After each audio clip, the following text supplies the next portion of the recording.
Hi everyone, it's Jessica. Welcome back. Today we're working on block 34 of the 2024 Scrappy Sampler. Let's get started. To start, we're going to be making a unit, and it's exactly the same unit that we made yesterday, a little bit bigger, and the color positioning is reversed, but it is the same thing. And I was able to stop myself from accidentally moving ahead when I was prepping for this, so I can show you the whole thing.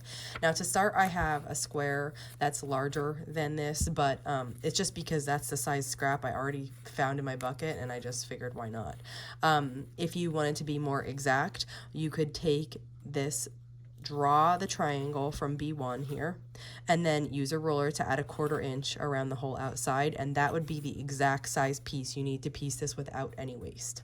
So and then you would repeat that step for B2 and B3 if you wanted to have those and be able to make this without any waste. I have oversized pieces just because that's what I'm using here. So I'm going to fold back on the line between B1 and B2 just to mark it so I know where my positioning has to be. And then I'm going to take my piece and just overlap it. And then I'm going to do a test flip and just make sure that I have full coverage all the way around. I do, so I'm just going to let it flip back and then flip the piece over, and we're going to sew on the line between B1 and B2.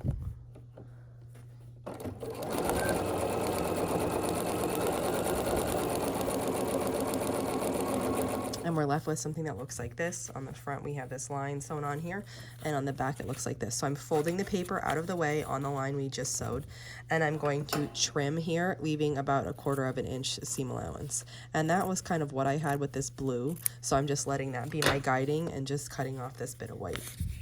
Now I'm going to finger press this open. You could also press with an iron if you wanted, but I'm just going to finger press it open, and then I'm going to fold on the line between, let's see, B1 and B3, so I know where to place my B3 piece. So that's what it looks like. I'm going to come in with my B3 and just put it on. Okay, let's see, fold it back.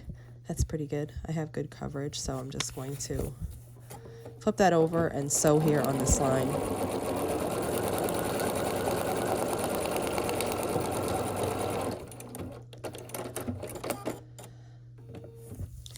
And before I trim away, if I'm like unsure at all if I'm not going to have coverage, I just do a test flip and make sure.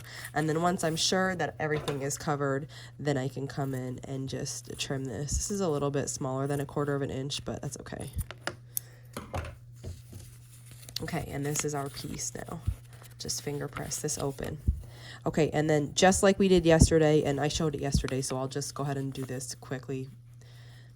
And I showed it yesterday, the trimming. So what we're going to do is flip this over, and we're going to trim on the dotted line. Now I'm just going to go ahead and do this because you saw me do it yesterday, and it's exactly the same thing. So here is my unit trimmed. Looks like that on the back. And then now I'm going to remove the paper. So just like I've said in the past, you can choose to leave the papers in until your block is assembled, or even your quilt is assembled, your quilt top is assembled. But I choose to take them out. So I'm taking them out now.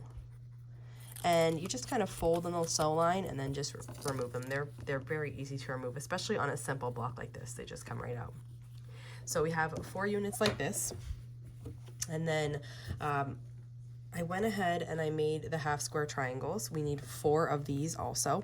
And this is, I'm just making these the exact same way we've been making half square triangles the whole quilt along.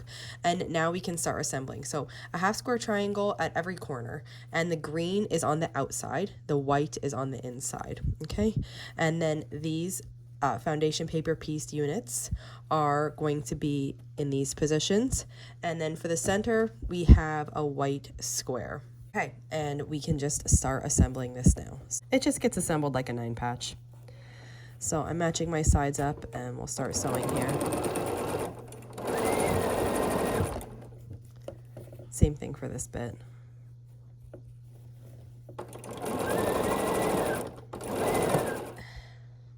So this is what we have so far, and we just need to sew our last 2 seams. And here's our block. Okay, we finished our block. This is what it looks like. This is one of my favorites. These units are so versatile and fun to make, and I think they're so beautiful. If you have any questions on how to make this block, just let me know, and if not, I'll see you back here soon. Thanks for following along.